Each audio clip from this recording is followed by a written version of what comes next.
Welcome to Women Made New. I'm your host, Crystalina Evert. Thank you for joining me.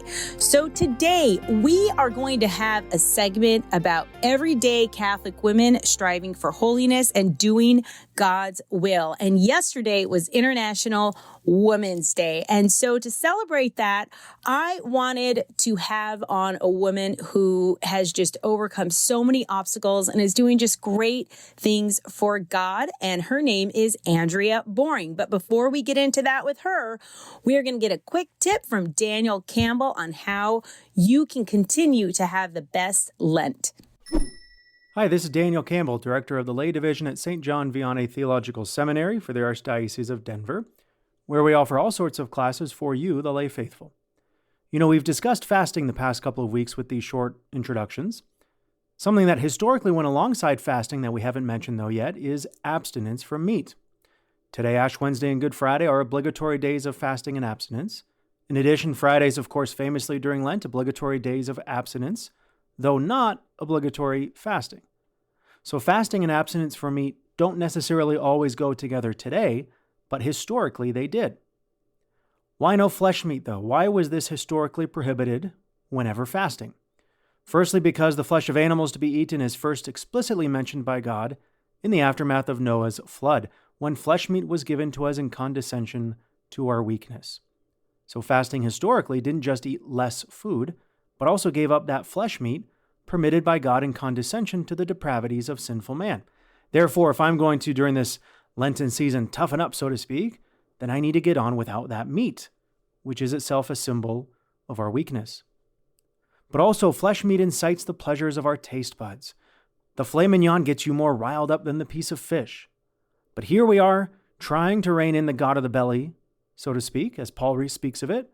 So historically, we also simultaneously gave up those really pleasurable foods. So I've got to get my weakness, my pleasures, my desires under control, which fasting helps me to do in general. It would also be really helpful, though, when I do fast, to simultaneously give up those flesh meats that were given for the sake of man's weakness, which are experienced in such pleasurable ways to the taste buds. So I would certainly encourage you this Lenten season to consider not just increasing your fasting, but also your abstinence from meat. If you'd like to read, watch, listen to more about the Lenten season, check out our website at sjvlaydivision.org, and I hope you have a blessed Lenten season.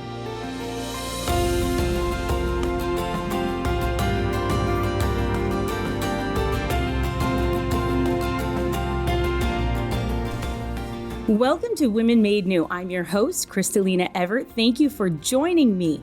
Today, we have a set of beautiful women that I actually have become friends with at my church.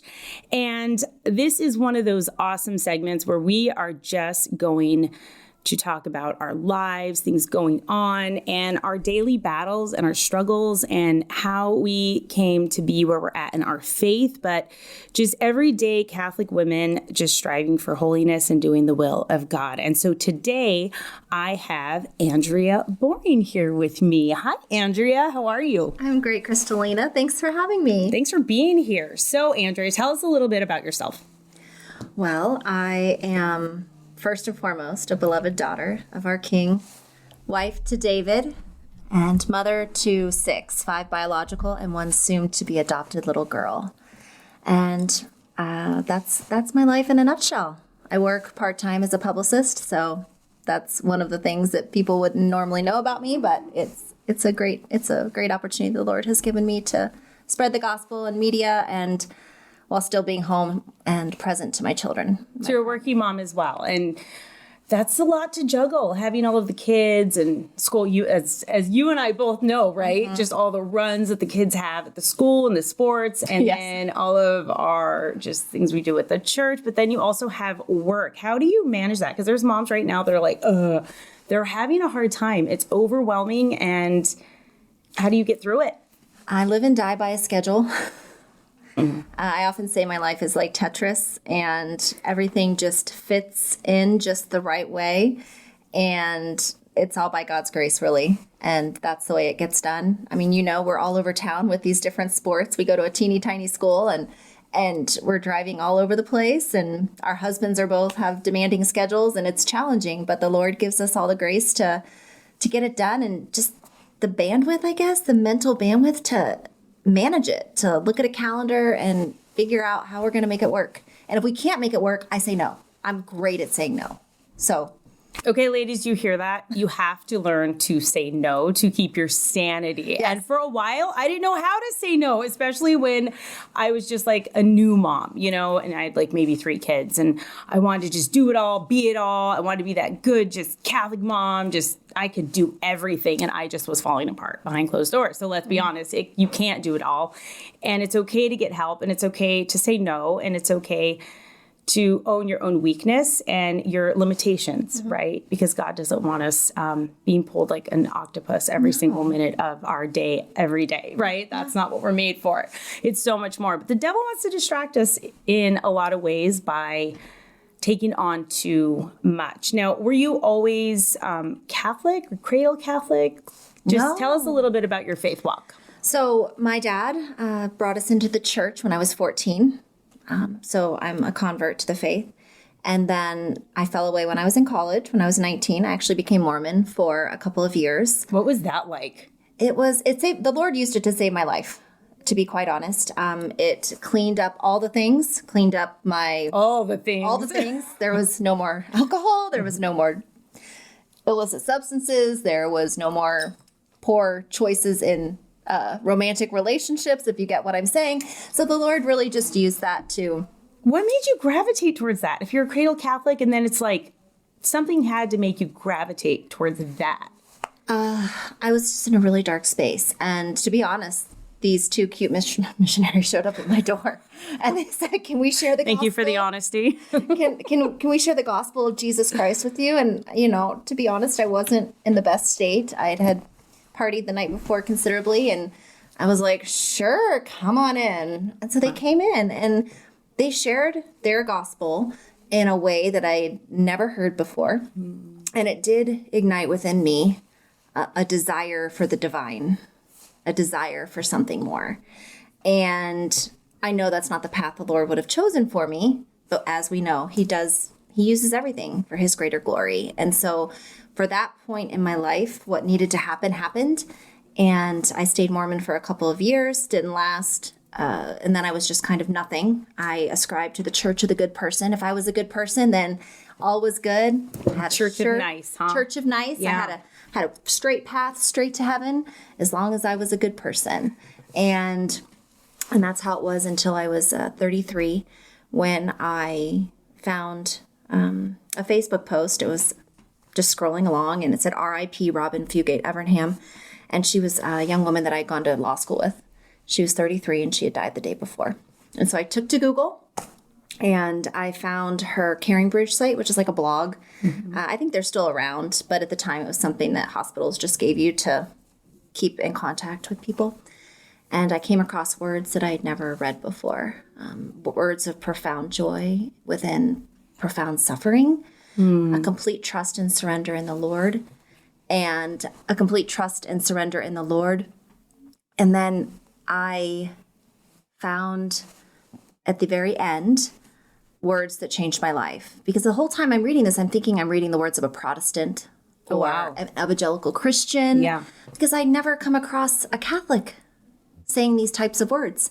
But the very last entry was Mass of Christian Burial. And at that moment, the Holy Spirit came over me.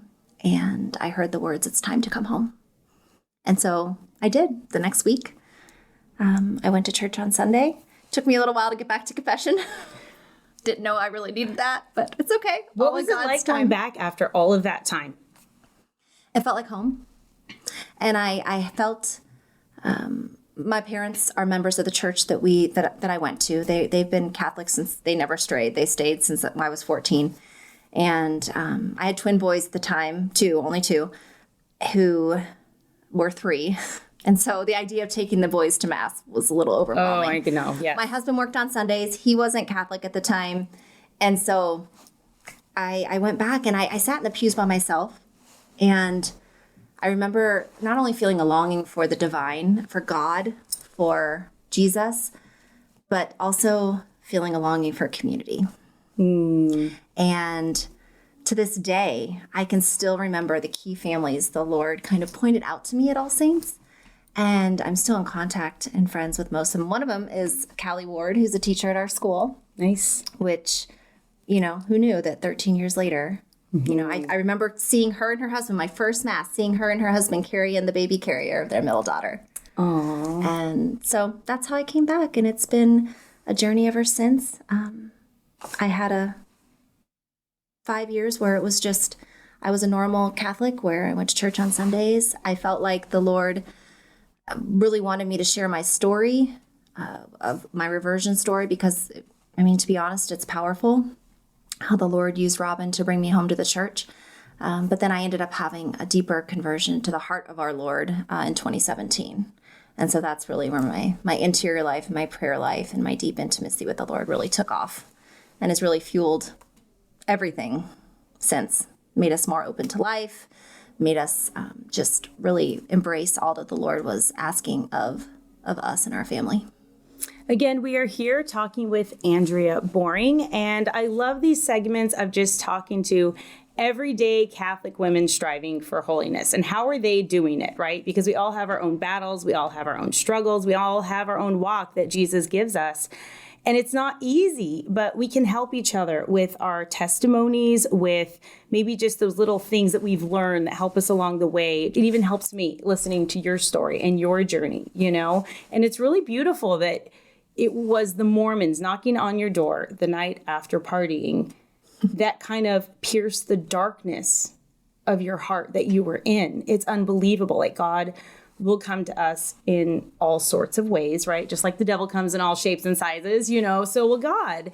And I think that's just beautiful, that stepping stone, that's just what you needed, right? Mm-hmm. And that's okay, because it didn't stay, it didn't stick, but it was just that journey and that walk that we are all on. So those of you listening and that are having a hard time or are struggling or really don't have that relationship or feel like you're too far gone, you're not.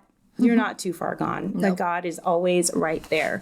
So what was it like having twins? Because I can't even imagine. I have my 8, and just thank God it was one at a time. And we could have twins. And every time I flipped over that pregnancy test, I would think, is it going to be 2? And I'm like, I'm freaking out. I'm not going to lie, I threw a pregnancy test at Jason once because I was so overwhelmed. Like, are you kidding me? But that's okay. You're emotional, you're pregnant, you're going through a lot. But what was that like having twins, Andrea? Well, twins don't run in our family. I'm always asked, do twins run in your family? No. So we have 2 sets of twins. I didn't mention that at the beginning. So we have 2 sets of twins. No. Yeah, so my big kids are almost 16 and the littles are 8. And so they don't run in our family. Just kudos to you. That is like legitimately amazing that you did that, because just having one and what your body goes through and to have 2 sets of that, good on you, Mama. Good on you. I didn't do anything. It was all the Lord. I had nothing to do with that. Oh, the grace. You went with God's grace, though. Okay, so tell us all about that, because that's a whole new world for me. Well, yeah, and both sets of my twins were born at 28 weeks gestation. So they were born we just talked about this in the car on the way home today. They were born at 2 pounds, 5 ounces, 2 pounds, 6 ounces, my big kids. And then the littles were born at 210 and 211. Bigs were in for 71 days. And then the littles were in the NICU for 53 days. So in the first time around, I wasn't back to the church yet, remember. So I'm just kind of floating around. I didn't have the grace of the sacraments. I honestly have no idea how I survived. In prayer later on during my healing journey, and when I went back to that time, because it was very painful and very traumatic, the Lord gave me such powerful images, though, of key moments in that journey in which he was present. Even though I wasn't aware of his presence and I had no idea that he was there, that he was right with me, I had images of Jesus in with me in the operating room as I was rushed from, because it was an emergent, the first one was an emergency C-section and I was put under. And so I have this image of Jesus walking with us as I'm signing consent forms in the hallway right before we went into the operating room, because everything happened so fast. And it was so healing to see that. Even though I wasn't a practicing Catholic, I didn't have the actual grace of the sacraments with me, Jesus never left. He was there the whole time. And then the second set of twins, I actually asked the Lord when we found out we were pregnant with twins. I didn't ask, I demanded. I said, Lord, just let me make it to 28 weeks. I know I can do 28-week twins. Just let me make it to 28 weeks. And Hayden and Logan were born, my bigs, were born at 28 weeks, 5 days gestation. And Michael and Josh were born at 28 weeks, 6 days gestation. And I always joke now, I say, oh, I wish I should have just gone big and just should have asked for full-term babies, because that may have happened. I don't know. But regardless, that time was entirely different because I was back to the church. I had the grace of the sacraments. I received the anointing of the sick. Our parish priest came to the hospital. Wow. Bishop Wall was doing a Lenten retreat down at All Saints, and they were all praying for us the 3 days that I was in the hospital before the babies were born. And so it was a very grace-filled experience. And I don't regret anything. My whole journey, I regret nothing, because the Lord has been present and has given me the grace of awareness to see his presence throughout my life.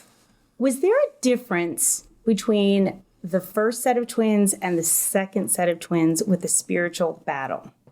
Did it seem like it was so much more after the second one, a set of twins? Oh, 100%. I mean, that's where the enemy came in. And so my husband came into the church in 2015. The twins were born in 2016. And after 2016 is really when the enemy hit our family in a very, very, very hard way. And it was that struggle and that suffering and the trial within my own marriage that brought me to the foot of the cross and I had nowhere else to go except Jesus. I had turned into a functioning alcoholic for the most part. I was deeply depressed. And one night, the Lord... One night, as I was laying in bed, sick with the fever, I cried out to the Lord. And for the second time in my life, I heard the voice of the Lord in my heart. And it was really strong. And I heard the words, "Your pity party is over. We have work to do." I love it. Sometimes God is gentle and loving. I've experienced both. And then sometimes it's just like... you almost get a spanking. You almost get like, okay, knock it off. Mm-hmm. Just knock it off. Enough. Mm-hmm. You've got this, right? Mm-hmm. So what did you do after that? He completely delivered me from alcohol. And I was actually smoking cigarettes a lot at that time as well. Wait, was it just like in that moment? Yes. It was instantaneous deliverance. Wow. I've not had a sip of alcohol, nor have I had any tobacco in, what are we at? We're in 2024. It has been 6 years since I've had a sip of anything or done anything like that. And I was also binge watching Grey's Anatomy to hide from the pain. And that is done too, everybody, just in case you're wondering. There's no more Grey's Anatomy. Binged watch something. I don't care who you are. Everyone's got these guilty little pleasures sometimes. And I've had that in my past, so I get it. I totally get it. I want to know, there has to be a moment of giving your will over. I was that night. And how did you do that? What did that look like? Because it's like people are thinking, oh, God just spoke to her and oh, poof, that must have been nice. You know, it doesn't work that way. So get a little more into it for people. I was sick. So I was physically, like completely depleted. Yeah. I had a fever of like 103. Wow. I felt like I got hit by a truck. Yeah. I can hear my family, husband's holding down the fort. I can hear everybody, chaos is happening outside the bedroom. Mm-hmm. I was starting to go through withdrawal. Right. Also, because it had been more than 24 hours since I'd had anything to drink. And so I was starting to feel just that intense need for alcohol. And I just laid there, and I actually laid in cruciform across my bed. You're just done. And I said, God, I cannot do this anymore. I cannot handle the pain. I cannot handle the darkness. I cannot do this anymore. Please help.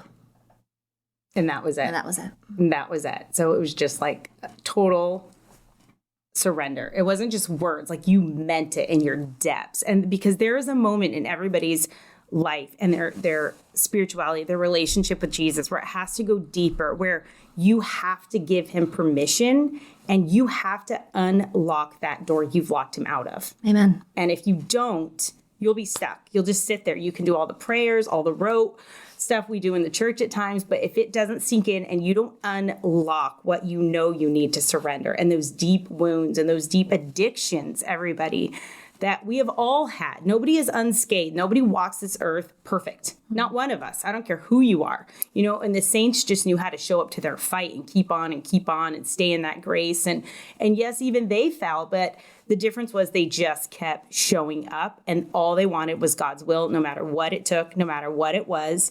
But it was that complete surrender of heart and will, mind, your entire essence giving over to God, like, I've had it, right? And he lets you have as much fun as you want, and what's really not fun. We think it is in the beginning, right? But we make ourselves sick. You actually make yourself sick physically, mentally, emotionally, and spiritually. And so there is a moment where you have to just give it over and say whatever is your will. So after you got better after that, you rolled out of bed. What did your life look like? What happened? After that moment, I woke up with new eyes. Like scales were taken off. Off. Yeah, I know what that's like. And I had this just deep desire to understand what happened to me and why it happened. And so that led me into the study of the saints, into prayer. It led me to the Avila Institute, which is wealth, and spiritualdirection.com, which is a wealth of information on the interior life and what a deep, abiding relationship with the Lord actually looks like. So you started feeding yourself. Yes. You're probably starving and spiritually. And then that's where my prayer life just took off. And that's where I felt the call to really engage in mental prayer for 30 minutes to an hour every day. Wow. Talk about kicking the evil one out, everyone. The mental prayer is serious. That's the only way to do it. Everything else is very important. And obviously the Mass is the source and the summit of our faith. But engaging in mental prayer every single morning for at least 30 minutes is the only way we're going to grow in that deep intimacy with the Lord. It's the only way. So you've done a lot since then, and you're really active in the church right now. And I love that because Andrea is so active, I've never joined a book study anyone. I've never done or joined a lot of things in the church. I kind of have so much going on, but I'm in this season in my life right now where I'm like, I guess I can join a book, a book group, women's group, whatever. We call it all kinds of things. It's great. It's been so much fun. And I've kind of steered away from that fellowship. I've kind of steered away from, just because my life has been so busy, and it's like every minute of my day, I want it to be just as productive as possible because I'm pulled in so many directions and I have to be really strict with that. But I knew in my heart God was calling me to this. And going from having no faith, Andrea, and just like having faith, but just your walk of being in college and kind of falling away, becoming a Mormon, getting married, having this huge conversion, and then really that almost second conversion, right? And there's going to be multiple conversions in your life where you're just going deeper and deeper and deeper. And it's almost like your relationship, like an intimate relationship with your beloved. It's like, it doesn't just stop. You want to know more. You want to drink them up. You want to keep peeling the layers back. And that's almost your relationship with Jesus, but it doesn't stop there. It goes with God the Father. It goes with the Holy Spirit, the Trinity, right? And I think people forget that sometimes. It's not just Jesus, it's the Trinity, right? But you said yes to a lot of things. And then you started this book group and you're involved. And it's really this massive outreach for women in the church. And I really commend you for that because you have a lot going on. But I always see you just so active. You're always there.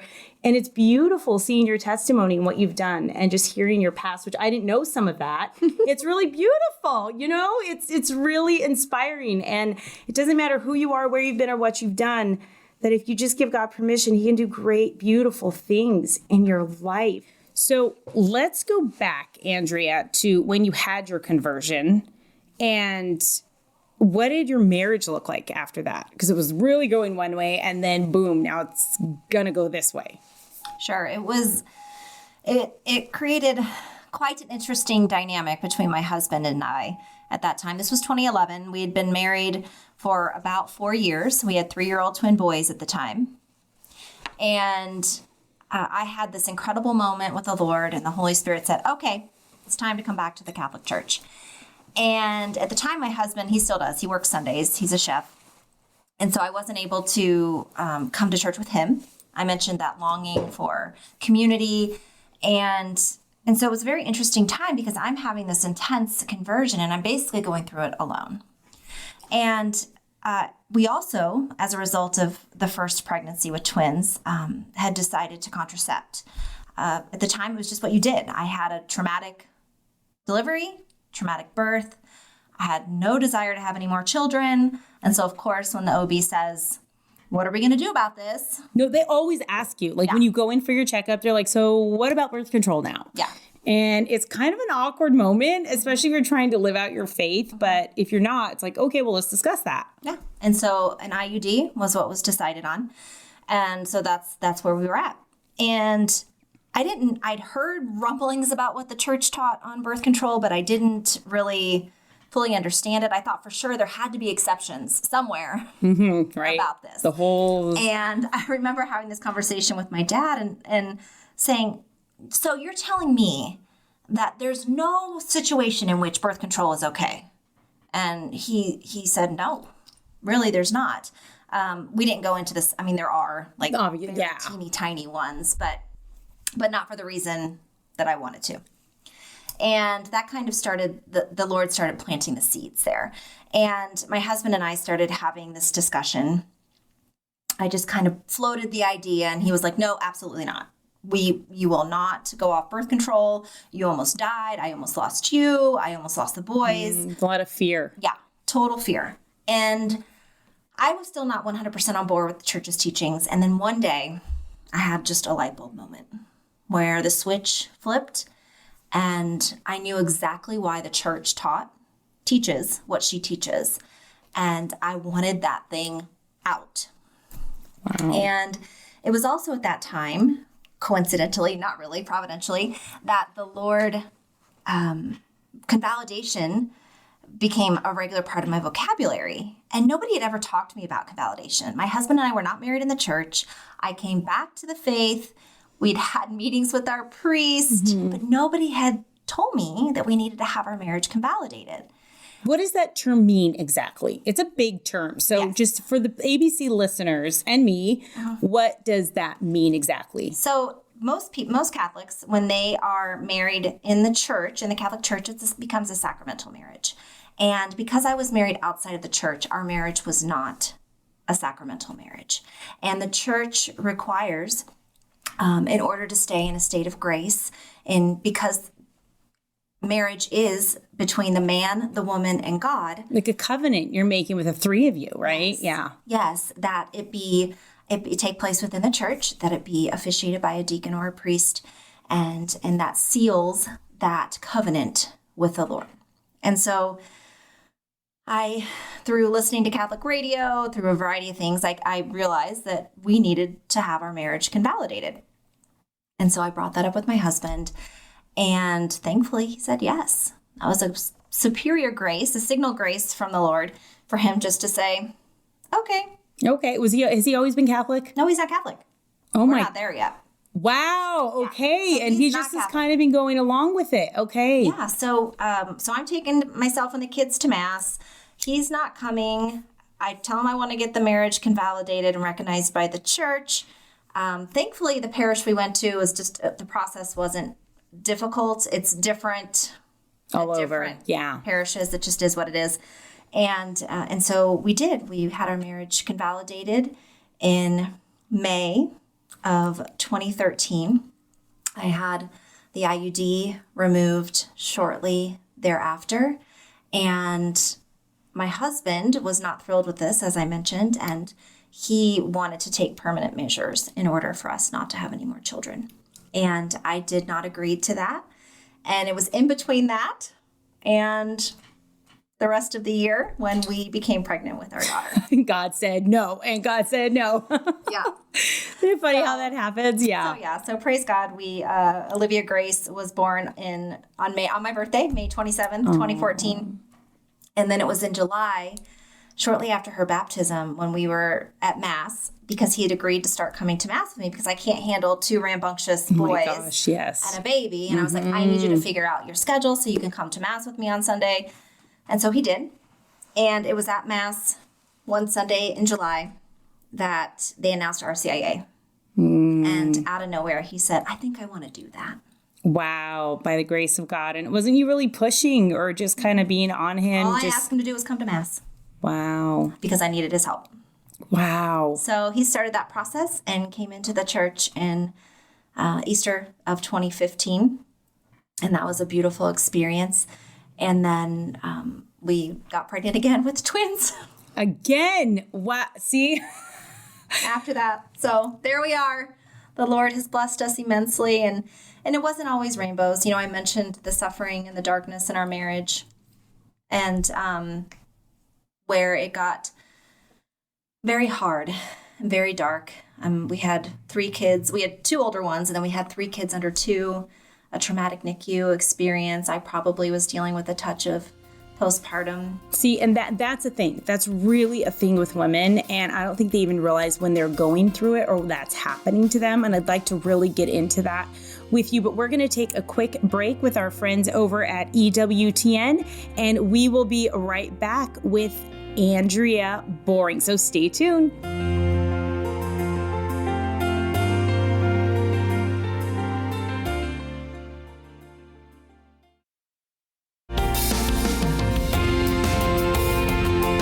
Welcome back to Women Made New. I'm your host, Crystalina Evert. Thank you for joining me. And for those of you just tuning in, we are talking today with Andrea Boring, and I love discussing these topics of just everyday Catholic women going through their everyday lives and their struggles and how they got here, what their faith walk looked like, and how they're overcoming the battles that they're having and have had in their lives. And we were just talking with Andrea, and just kind of give my listeners who just tuned in a quick recap, and then we're really going to get into what does postpartum depression even look like, because some women actually are experiencing that right now and they don't realize it.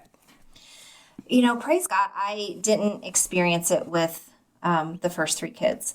The second set of twins, I was never officially diagnosed, but there were moments at night, especially at night, when I was by myself and where I just didn't know, I didn't want to go on. I would have these kind of images come to my mind of taking my own life, of leaving everything behind, and it was very dark.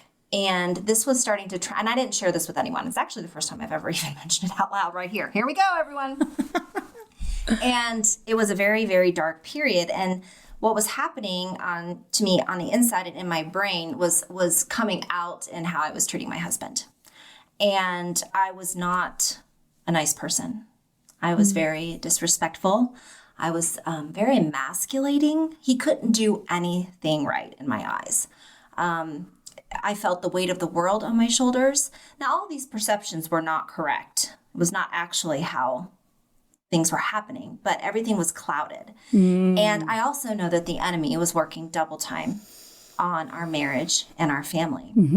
And there were some things that happened in 2016 and 2017 that were very difficult in our marriage. And it's a true testament to God's grace that we survived, and that he delivered me not only from, as I mentioned earlier, he delivered me from the addiction to alcohol, but he also delivered me from hate, from anger, and he infused into my heart a love for my husband that I'd never experienced before, a love that was truly rooted in him. And it's that agape, that mysterious agape love that we all hear about. The loving the other person to love him to heaven, to have his eternal reward in mind, and loving him in that way.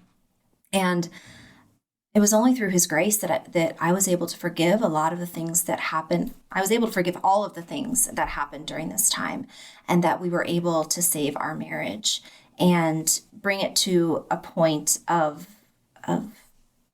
love and renewal of our covenant with one another, our desire for one another. It just truly was delivered from the pits of hell. When I say that, I'm not exaggerating.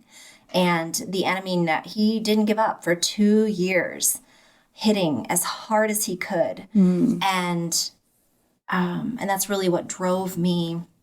After I'd had my deliverance from addiction, it really drove me to the heart of Jesus through prayer, through adoration, through learning about prayer and what intimacy with the Lord actually looks like in your life. So how, if you don't mind me asking, how did you come out of such a severe attack on your marriage? Like, what things did you do or did you do together to help get you out of such a fierce attack? So we did counseling. Not first. That took about a year. I had spiritual direction. The Lord put me in touch with our good holy pastor here at our church, and it was really his guidance that helped me to deal with my anger in a way in which it was not debilitating, and helped us. Hold on. With your anger, and you say it's debilitating, what did that look like? Because there's women right now that are so getting what you're saying, and it's debilitating. In what ways was it debilitating for you? So for me, it drove me to drinking. So I had just gotten a job with the church. So I was actually working for the church, not our church. I was working downtown, and but I was living a double life. So I was going to work, but then I would stop at the bar on the way home before I would go to my kids. Wow. And I would come home, and if the kids, and my husband was taking care of them, of course, but that was the way I was coping with everything. I was coping, I was escaping. I was binge watching Grey's Anatomy. I was reading smut novels. I was doing everything except facing the pain, facing the root cause. And so that made me a very angry person. And that's what happened.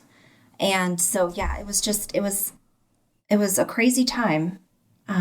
But we got through it through spiritual direction, through the support of a good holy priest, counseling, Catholic counselors who understand the sanctity of marriage, understand the sacramental nature of marriage, and will not encourage you. There was no abuse. I should say that there was no abuse of any sort. So where we were at, there was absolutely the only way was to say yes to God and say yes to our marriage and to fight. So it was counseling. It was the Divine Mercy Chaplet. I had a moment in the middle of the night at 3:00 in the morning in which I'd never prayed the Divine Mercy Chaplet before. And I woke up and I looked at the clock and it was 3:00 and I heard the words, "For the sake of his sorrowful passion." And I didn't know what that meant. And I was like, and so the next morning I fell back asleep. And the next morning I got up and I went to my computer and I typed it in. And I was like, oh, well, look at that. And of course we all know Faustina and mercy and forgiveness and all the things. And all the things. And then coincidentally, again, not providentially, I need to start saying that more often.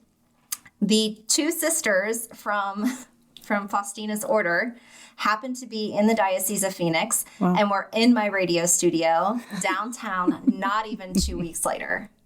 And I have a picture of them with me at the diocese. And it was just a beautiful signal grace, really, that the Divine Mercy Chaplet literally just came into my mind.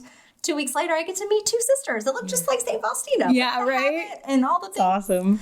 So that's how we got through it. That was what the Lord gave us. And I just had to keep saying yes. And I looked at my kids. And I'm like, my husband has never hurt me physically. Yeah. I'm not going to leave. Yeah. No matter how bad it gets, no matter what happens. I look at these 5 little souls here and, we're going to muscle through. We're going to keep going. We're not going to split this family up. If I have anything to say about it. And the Lord was like, all right, girl, let's do this. We're going to keep your family together. We're going to keep it going. You'll be just fine. And we are. The grit it takes, right? And the grace. And sometimes you're stronger. Maybe sometimes he's stronger. But it's you keep showing up to that fight. Yeah. On a daily basis. Now, did you have community at that time helping you? Did people know what was going on? Is this something you just did? What was going on at that time? It was just David and I and the Lord at that time. And really for about a couple years. And then I had a couple of girlfriends here and there.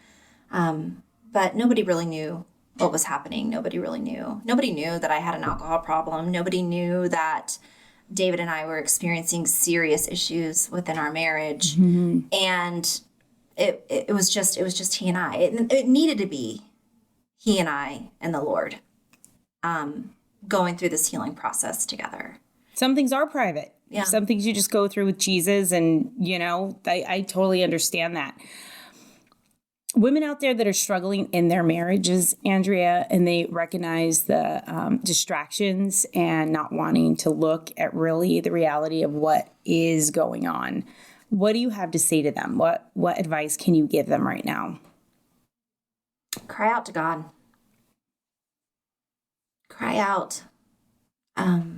He's listening. He's always listening. He's always right there with you. One of the key things for me and for when I meet other women is to go with the Lord into those painful places. Go to the Adoration Chapel. This is based on Ignatian principles. If you're curious, look up Ignatian contemplation and you'll find all sorts of resources on how to pray, imaginative prayer and meditative prayer. But go to the Adoration Chapel, make the sign of the cross, ask the Lord for whatever it is you're desiring.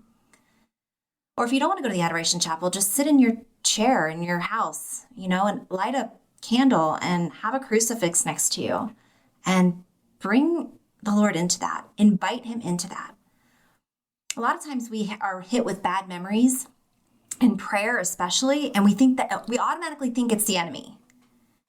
Or it's a distraction, or why is God bringing up this thing that happened? Yeah, I don't want to look at that. Just know. It must be a distraction. It's not something, but almost 99% of the time, it's an invitation from the Lord to healing.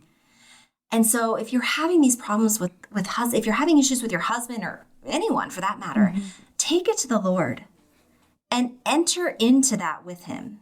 Invite him into that. Lord, where are you right now? And close your eyes and see what he brings to mind. And try not to run. Try not to run away.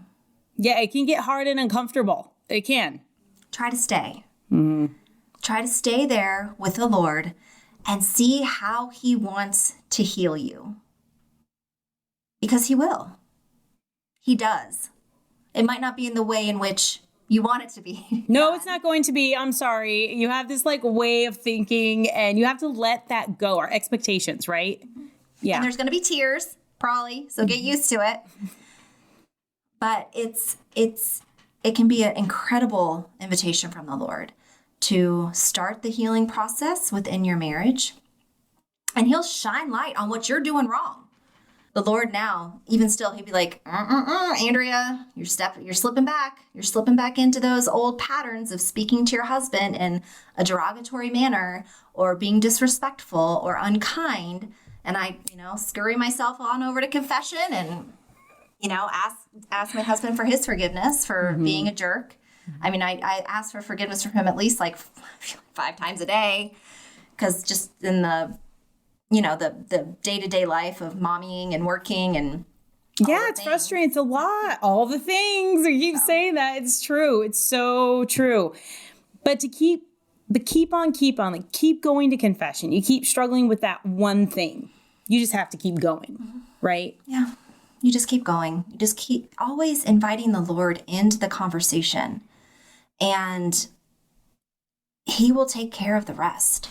And it's surrendering that desire for control that I feel like all of us women have. A lot of us, not all, I shouldn't generalize so broadly, but so many of us have that desire to control all the situations, all the things, and just doing your best to say yes to the Lord and saying, I'm going to surrender this to you. I say to my friends all the time, the girls in the women's group, and fake it till you make it. It's like Andrea's motto. If you put that on my headstone, I'll be fine. Fake it till you make it. And that means just you make those acts of will. You make those acts of faith, and the Lord will do his part. He'll show up. He is all in. Jesus is all in for you, right? Yes. More than we want him to be sometimes, but he's all in. We just need to show up. That's the thing. Now, in the middle of all of this and after that passed, you ended up adopting. I want to talk to you about that because you already had 2 sets of twins and a little girl. What made you want to adopt? So we're in the process of adopting an 11-year-old little girl, and it was really the Lord. She was placed in our path, and in a way that had me going to my husband and saying, "Hey, would you ever consider this?" And his initial response was not in the positive, but he had a complete and total change of heart within a day. Wow. And pregnancy is terrible on me. I shared I had 2 preemie births. My daughter was also a preemie. I always said to the Lord, I would have 1 million kids if pregnancy wasn't so terrible. Oh, it's hard. It's brutal.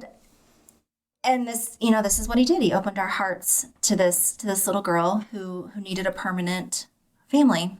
And it's been a journey to get a little girl at the age of 11. What does that even look like? Establishing a bond and learning all of those, just learning each other. I mean, getting to know each other, all of our, I know every single crevice on each of my biological children. Yes. Yeah. Like I can close my eyes and I can tell you exactly the way they look when they're mad or they're happy or they're joyful or they're sad. And so it's just it's learning for the first time an entirely new human who's 11. Wow. And so it has its own moments of challenge, but God is there in the grace. When I was praying about it, and I actually went on a retreat during the time when this initially started, and the Lord reminded me over and over during this retreat that my vocation is motherhood. And that's what I hang on to in the moments of trial and desolation, is my vocation is motherhood. And that's all I can do. Wow. It's very brave, very honorable, but also just that complete trust and just saying yes to what Jesus is asking. And sometimes it comes out of the blue. It's like, wait, what? You want me to what? What's going on? Right. And I just actually 2 weeks ago, I think it was 2 weeks ago, it's probably further along now, but went to her baptism and you got her baptized in full communion with the church. And it was so beautiful, right? And just this soul and how God blessed that. And also just even your spiritual bond that you have now with your daughter, and I think it was just beautiful to be able to witness and to see that. So, just our yes is so important, and not in our own life, but it's really a ripple effect. It seems like when you say yes to God, it's not really just about you, because it's always this ripple effect that's going to go out. And I just see that in your own life and what you've done here with the women's group that I belong to now, and just here in the church and your presence and how active you are. And there's some women who have that little small, still voice who want to be more active, but they're maybe insecure, not sure, or questioning. What do you have to say to those women? Oh, goodness. If you're feeling that nudge from the Holy Spirit, take it to prayer, take it to the Lord. You have to have a good prayer life when you're trying to decide whether you want to take on something new. And so I would encourage you to give it a little bit of time with the Lord in front of adoration. And if it continues to come back and you're in a state of grace, Ignatius's rules of discernment, then it's time to follow that nudge and see where it leads. And sometimes the first step is the scariest, and you just have to keep plugging on. I was terrified the first women's group that I started. I gave a talk. We had a little mini retreat, and I gave a little talk to start it off, and I was shaking. I was petrified. I used to be petrified of public speaking. And, with God's grace, here we are. In his infinite humor, divine humor, and just follow the breadcrumbs. I started a women's group at All Saints in Mesa, and it was incredible, and it's still going. And then we moved down to Santan Valley in Our Lady of Guadalupe, and I felt a nudge to start a group down there. We were only there for 2 years. Wow. And before the Lord brought us up here, and I started a group down there, and it's still going. And then I came here, and this group's been going the longest. But my desire is to share with women God's incredible love for them. That He is passionately and crazy in love with each and every person that He sends, which He's the one that brings them to our little group on Friday, and that they are not alone, especially here where we live and in this culture, that striving for holiness is a good thing, and that they are surrounded by women who want to do the same thing. And like-minded, and that there's goodness in that. And so just take that first step. Pray, keep praying about it. And if it continues to come back, do it. Talk to your husband, make sure it fits with your schedule. You don't want to overextend yourself. And I will say, and maybe this is your experience too, Crystalina, if God wants something, especially at the beginning of an endeavor, it's going to be a little easy. Sometimes. It's true. I understand. Not all the time. Not all the time. But a lot of times the doors will just open and you'll be like, oh, okay. All right, let's keep walking. Let's keep going. And I imagine you going around Arizona, just planting these seeds God had you do. Seriously, it's like a gift. Yeah, just plant the seed and you're like, okay, that's going to flourish. God's hands in that. Next, you planted all of those beautiful seeds for God. And that's what He needed and wanted of you. And it's beautiful. And everyone, a tree by its fruits. And I really look to people that come into my life or I become friends with, or when you get involved with something, you can look at God's fruit in it and see if it's good. Now, everybody has weeds. Everybody has problems. Okay. Everybody. I don't care who you are, but a tree by its fruit. And what is your fruit? Do you have more rotten fruit? Do you have more good fruit? I mean, the answer to that. You don't have to think too much or too long or too hard about that. Everybody knows. But at the same time, just, something by the good fruit that it produces. And wow, you've just kind of done that here. And it's beautiful. And it's an excellent example. And I love that. And I love being a part of this group. And ladies, I would encourage you in your church, if there is a women's group, and you feel that nudge, just say yes. And you never know what God has there for you. And there could be some really beautiful friendships that flourish for you and that are like-minded. Andrea, we're coming to a close now. If you had one thing you could tell women in all of your experiences that you've had in your life, and it's been so grace-filled, what is that one piece of advice that you'd like to leave with them? For them, for you out there who are doubting anything, to know that you have a God, a Father in heaven, who is deeply in love with you,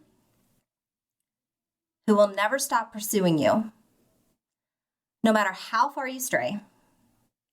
He will never give up on you. And all He needs is a teeny tiny little crack. And all you have to say is, yes, Lord. Yes. That's it. That's powerful. That is majorly powerful, just to say yes to Jesus. Andrea, thank you so much. Thank you for your witness. Thank you for your yes. And thank you for being here at Women Made New. God bless you. God bless you. Thanks.